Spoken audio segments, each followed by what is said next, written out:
श्री सत्यनारायण व्रत कथा पहला अध्याय। एक समय नैमिषारण्य तीर्थ में शौनक आदि 88,000 ऋषियों ने श्री सूत जी से पूछा, हे प्रभु, इस कलयुग में वेद विद्या रहित मनुष्यों को प्रभु भक्ति किस प्रकार मिलेगी तथा उनका उद्धार कैसे होगा।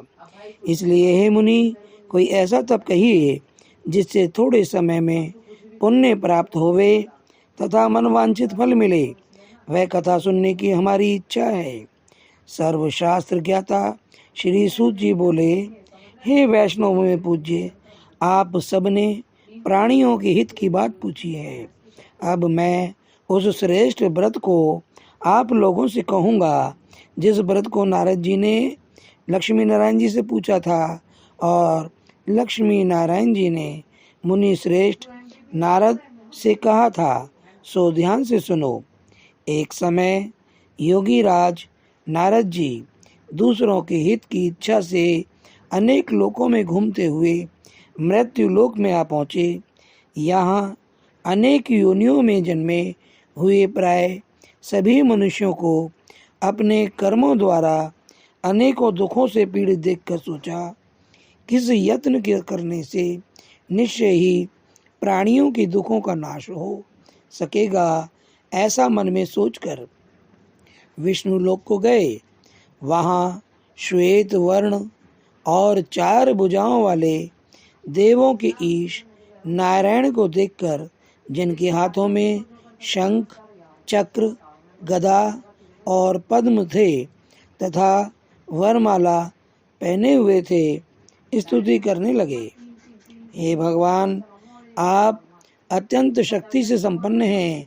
मन तथा वाणी भी आपको नहीं पा सकती। आपका आदि मध्य अंत नहीं है। निर्गुण स्वरूप सृष्टि के आदि भूत व भक्तों के दुखों को नष्ट करने वाले हो, आपको नमस्कार है। नारद से इस प्रकार स्तुति सुनकर विष्णु भगवान बोले, हे मुनि श्रेष्ठ, आपके मन में क्या है? आपका किस काम के लिए आगमन हुआ है? निसंकोच कहो। तब नारद मुनि बोले, मृत्यु लोक में सब मनुष्य जो अनेक योनियों में पैदा हुए हैं, अपने अपने कर्मों के द्वारा अनेक प्रकार के दुखों से दुखी हो रहे हैं। हे नाथ, मुझ पर दया रखते हो तो बतलाइए कि उन मनुष्यों के सब दुख थोड़े से ही प्रयत्न से कैसे दूर हो सकते हैं।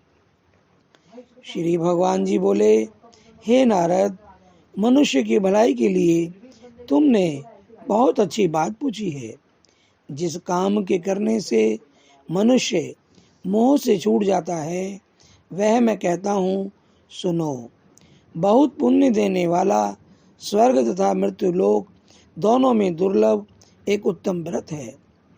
आज मैं प्रेम वश होकर तुमसे कहता हूँ, सत्यनारायण का ये व्रत अच्छी तरह विधि पूर्वक करके मनुष्य आयु पर्यंत यहाँ सुख भोग कर मरने पर मोक्ष को प्राप्त होता है। श्री भगवान के वचन सुनकर नारद मुनि बोले कि उस व्रत का फल क्या है, क्या विधान है और किसने ये व्रत किया और किस दिन ये व्रत करना चाहिए, विस्तार से कहिए। भगवान बोले, दुख, शोक आदि को दूर करने वाला, धन धान्य को बढ़ाने वाला, सौभाग्य तथा संतान को देने वाला, ये व्रत सब स्थानों पर विजयी करने वाला है।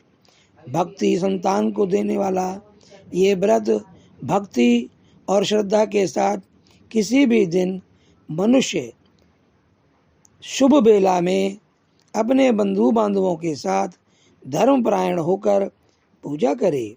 भक्ति भाव से नैवेद्य, केले का फल, घी, दूध और गेहूं का चूर्ण सवाया लेवे। गेहूं के अभाव में साठी का चूर्ण, शक्कर तथा गुड़ ले और सब भक्षण योग्य पदार्थ जमा करके भगवान को अर्पण कर देवे तथा बंधुओं सहित ब्राह्मणों को भोजन करावे, सभी संबंधियों को भोजन करावे, पश्चात स्वयं भोजन करे, नृत्य गीत आदि का आचरण कर सत्यनारायण भगवान का स्मरण करते हुए समय व्यतीत करे। इस तरह व्रत करने पर मनुष्यों की इच्छा निश्चय ही पूरी होती है। विशेषकर कली काल में भूमि पर यही मोक्ष का सरल उपाय है। इति प्रथम अध्याय संपन्नः।